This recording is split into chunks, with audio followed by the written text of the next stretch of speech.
মহামায়া সনাতনী শক্তিরূপা গুণময়ী, তিনি এক তবু প্রকাশ বিভিন্ন দেবী নারায়ণী, আবার ব্রহ্মশক্তি রূপা ব্রহ্মাণী, কখনো মাহেশ্বরী রূপে প্রকাশমানা, কখনো বা নির্মলা কৌমারী রূপধারিণী, কখনো মহাবজ্র রূপিণী ঐন্দ্রী, উগ্রা শিবদূতি, নিমুন্ডমালিনী চামুণ্ডা, তিনি আবার তমোময়ী নিয়তি।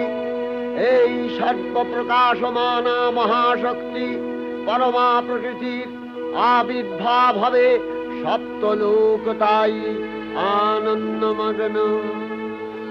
বাজলো তো